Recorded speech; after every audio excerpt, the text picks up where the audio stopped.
All right, YouTube, here we go with another video. I'll do talks or rants. I made a few notes that I wanna go over, things to talk about today. As with most media sources, the thing I want to talk about today is the tragedy in Texas, and my thoughts on it.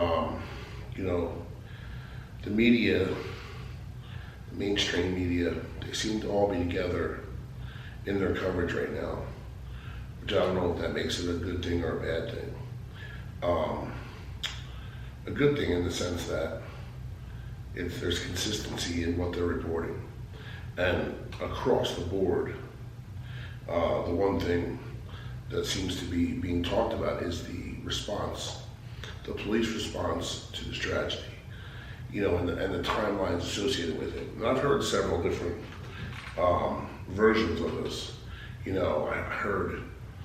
I heard like the dude crashed his truck and then he shot up a funeral home, and then he walked to the school, then he was on the playground at the school, then some kids ran in from the playground and told at this point, just after shooting up the funeral home, somewhere along the line, say he crashed a truck, somebody had to see that happen. Did somebody call the police? Next, shoots up the funeral home. People were there was a funeral service being done. Did they call the police? He's at the school.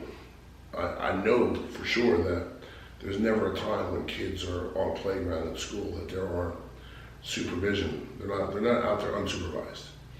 So the kids were on the playground and he was on the playground with them, and he was armed. And supposedly some of the kids ran in and reported it. So teachers obviously knew about it. And I guess they began their lockdown procedures. But the kid walked through a door that was propped open. That to me seems to be the biggest the biggest culprit in this, But then you have all these reports out there of people like the parents, like there were parents, I guess, half-day kindergarten. I don't really know what the parents were doing there at that time. I don't know if because it came across the scanner radio that parents started flocking to the school to try to rescue their children, but they were held up in the parking lot. Some of them were tased and or pepper sprayed and arrested for interfering with law enforcement, And I'm hearing these crazy timelines, like at like 12:14 or something, or no, at 12:05 there was 19 or 18 police officers like behind a door at the school, and the assailant or the perpetrator wasn't actually gunned down until nearly 1 o'clock. So like for an entire hour passed that this guy's walking around the school picking people off, picking children off, and two teachers, of course. And a tragedy, of course, with that is one of the teachers who got killed, her husband had a heart attack and died as a result of the stress induced by this. So it's a tragedy all the way around. But yeah, think about that. I'm not a police officer. I respect law enforcement. I have a great deal of respect. I think it's an impossible job. I think it's a very hard job. But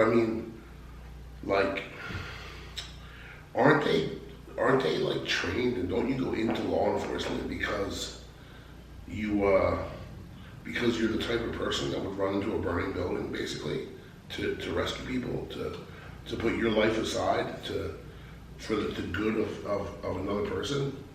And you're telling me that 18 or 19 grown adult police officers were outside that door basically scared, afraid to enter because they might get shot? That's the risk.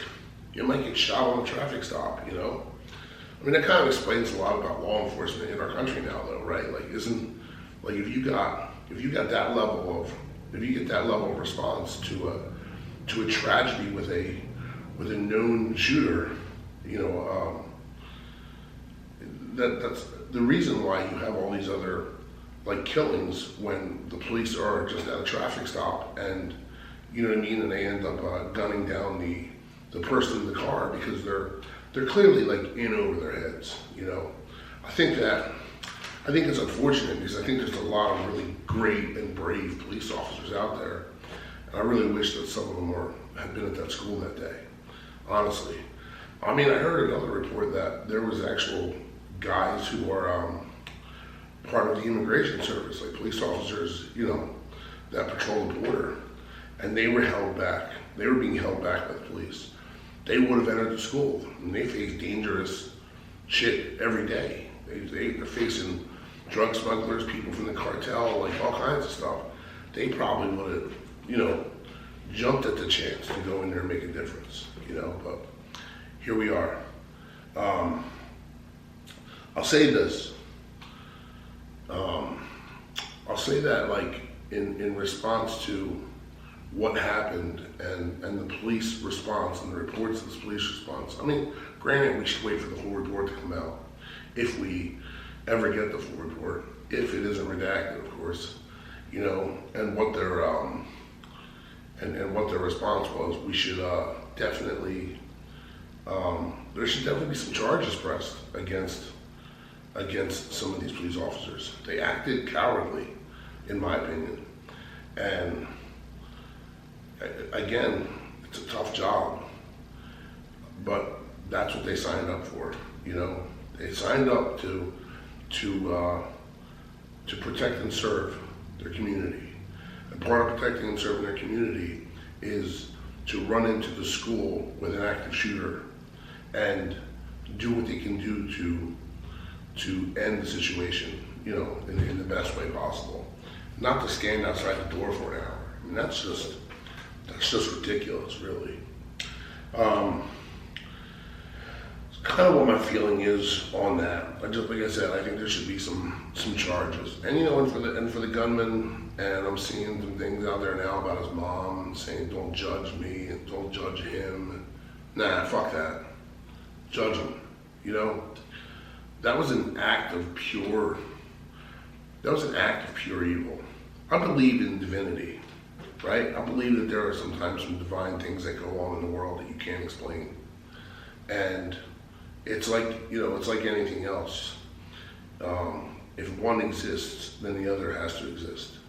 So every time there's a divine moment in the world, where something like super like divine happens, something angelic, something that like, some kind of like Mother Teresa type miracle shit goes down.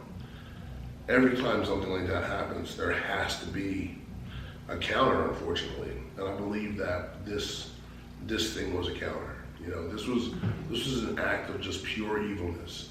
Like evil on the scale, on the level that I don't even feel like, I'm not gonna give him a pass and say that I think he's crazy. I know that there's mental health concerns associated with this, but I almost feel like this was like once he got started, the evil took over, something evil took over, and it couldn't be stopped. And it's a real tragedy, you know. And the mom being out here talking about don't judge. Nah, we should judge. I feel like, you know, it's not a civilized, like I don't know, everybody's out here talking about how does this kind of thing happen in a civilized world. This is clearly not a civilized world. I mean, maybe the sooner we face the fact that we're not living in a civilized society, that we front like it's a civilized society. We're walking around here shopping at Target and you know, eating vegan and driving our electric cars because we're civilized. Meanwhile, every city in America is on fire right now. People are being murdered in the streets. You know, gun violence, knife violence, you name it. Like there's just all kinds of assaults and violence and things happening. And then you have the school shootings and you have the shooting at the supermarket in New York. Like, we're not civilized. And I think, I'm I'm afraid to say this, but like, maybe we're gonna have to fight this uncivilized. Maybe if the people who could do this type of deed, this kind of crime, you know, somebody who's able to incite this kind of violence or do this kind of harm, maybe if they knew that they were going to be tortured when they get caught, maybe they would think twice. I think that's part of the problem, you know? You live a life, you grow up in a world, you're 18 years old, and I don't know if he had a hard life or not, or what kind of life he had. I mean, I heard he was poor, but like, at the same time as he was poor, and maybe he got bullied a little bit, like, his life has been easy. Like, everything's been handed to him. You know, possibly his family's been on the system, living off of taxpayers, whatever. Like, it doesn't justify his actions. And maybe, just maybe, we're not supposed to be civilized, or these kind of events can't be fought or dealt with in a civilized manner. You know, maybe people have to understand that there's real consequence to actions, to things that you're going to do. You know, but you know, the political talking points are gonna do their thing now. They're gonna attack. I'm seeing it all over the place. They're gonna go after guns because guns are the real issue. Yeah, because the kid was 18, was able to access a rifle relatively easily. That makes the rifle responsible for the murder of these 19 kids. I don't, you know, I'm talking about like castrate his family. Make sure that they're not able to birth any more kids, you know, because there's a level of evilness about them, about that. You know, I don't know. So here we are. Here's my next note. So the population at large right now, based on the news media, they want men with guns to take away our guns in order to make us safer. Got that? They're trying to put forth legislation to have men with guns, or women with guns. They're going to go ahead and try to come, I guess, eventually put legislation to go door to door to seize people's weapons, seize people's guns. I don't really think it's going to go over well, but you know, that's just my opinion. But let me ask you this question: like, do you really think that's going to make us safer? Because I mean, let's do this. New York has some of the toughest gun laws. It's not a safe city. Chicago has super tough gun laws. I mean, did you see the news? The other day there was a woman doing a thing about the gun violence in Chicago, and a guy walking behind her. She, hello? What are you doing? I'm recording.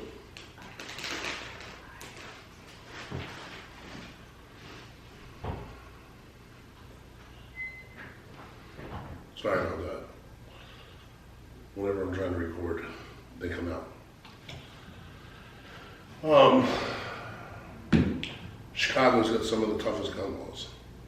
And there was a woman, we were doing a report the other day on gun violence, and a guy walked up behind her and pulled out his gun and pointed it at the cameraman as he was walking by. Now, I've heard Lori Lightfoot say that the gun violence that's in Chicago is not a result of Chicagoans. It's a result of people that come across state borders from whatever. I don't know. Chicago's in Illinois, so I don't know what's nearby, but evidently she seems to believe that the gun violence and the guns are coming from another state. But you know, more people are murdered in Chicago, probably each week, more than what happened in the school in Texas the other day, lose their lives in Chicago every single week. And it's been that way for the last 3 to 4 years. and nobody does anything about it. And almost none of the people in Chicago are killed with an AR-15. But somehow that gets a pass. That's not an issue. You know, like, I don't know, what was it, several hundred people were murdered in Chicago last year. Probably the vast majority of them with a 9mm. And I haven't seen any calls for banning a 9mm. 9mm is what? It's a semi-automatic handgun, right? Well, guess what? An AR-15 is a semi-automatic rifle. That's right, it's a semi-automatic rifle. You can't, it's not full automatic. It's not a weapon of war. You can't have burst fire on it. You pull the trigger once, the gun shoots once. You pull the trigger twice, shoots twice. Same thing as your 9mm. Same thing as a revolver. You know, I mean, your only thing that you're up against is how many rounds do you have chambered. You know, in a revolver, up to 8 rounds. In a Glock or a 9mm, you know, up to what? Up to 17 rounds. In a AR-15, anywhere between 10 and 30 rounds, depending on the magazine that you have. Now, I happen to live in a state where you're not allowed to have anything bigger than a 10-round magazine. So I have an AR-15, and it's never murdered anybody, and it only holds 10 rounds. So, in fact, like, wouldn't that make my AR-15 less deadly than a 9mm that holds 17 rounds? I would think so, but, you know, again, the narrative and the talking point goes off as though it's the gun that's the problem. And I have other rifles as well, you know. I have a bolt action rifle, which, you know, and a lever action rifle, both of them. And those you have to basically rechamber between pulling the trigger. But I have other weapons that are also semi-automatic, and you could do equal damage with my M4 as you could with an AR-15 or any other kind of semi-automatic rifle. And again, you're only limited by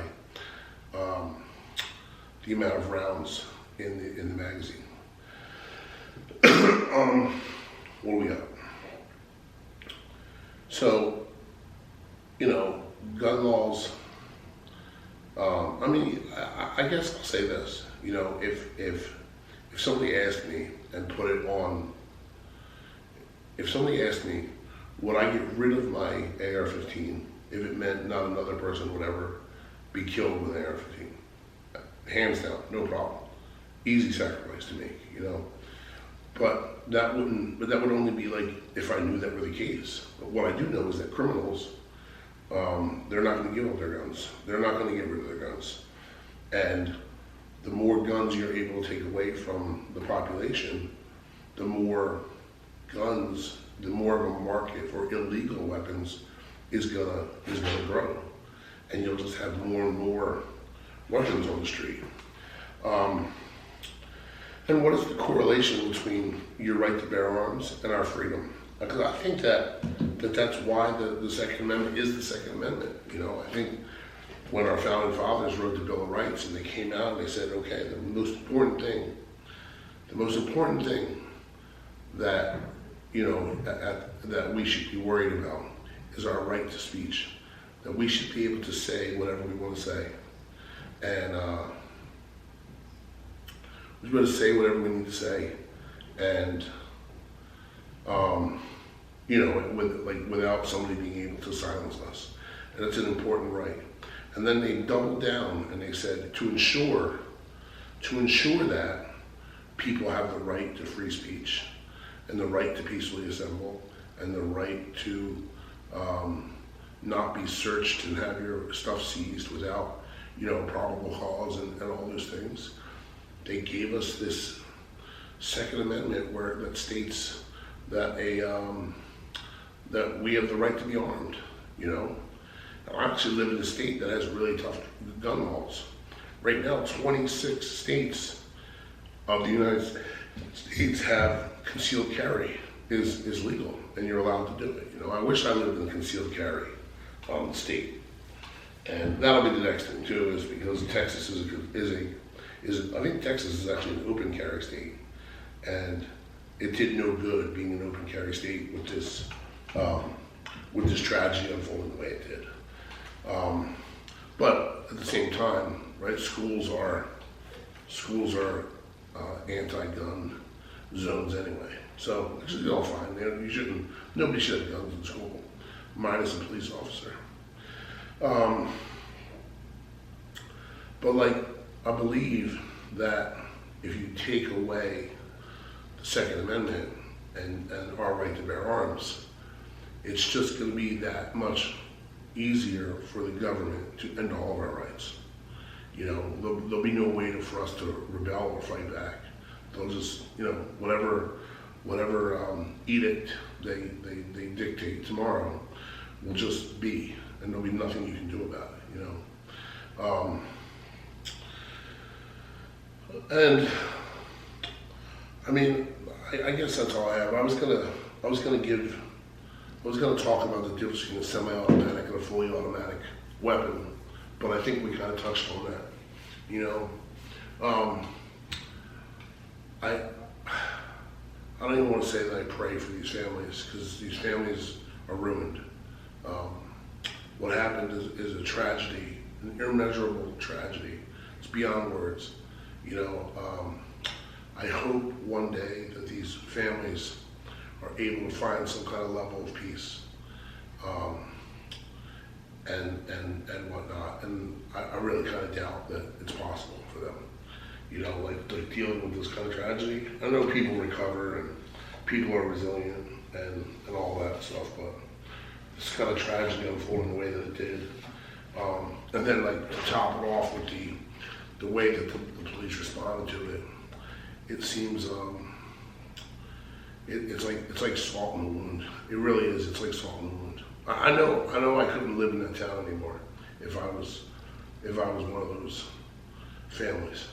And one of my, it scares me. Like as I've said, I've got young grandchildren here in the house, and the thought, it kind of rattles you to the core, the idea that you're going to send them to a public school, and potentially, this is what's in the world, that kind of level of evil.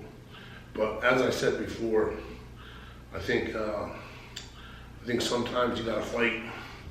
Sometimes you gotta fight bad with bad, Sometimes when somebody's gonna fight dirty, you gotta fight dirtier, to ultimately get past, the evilness. So, with that said, I thank you for tuning in. Make sure you hit the like button, and subscribe for Azoo Talks. We do a couple of these a week, and I'll be doing more. I've been down under the weather, but I'm coming back now. So did a couple this week. I'm gonna try to get back to doing this, 4 or 5 nights a week, for me, for my own sanity, and for you guys. So thanks for tuning in.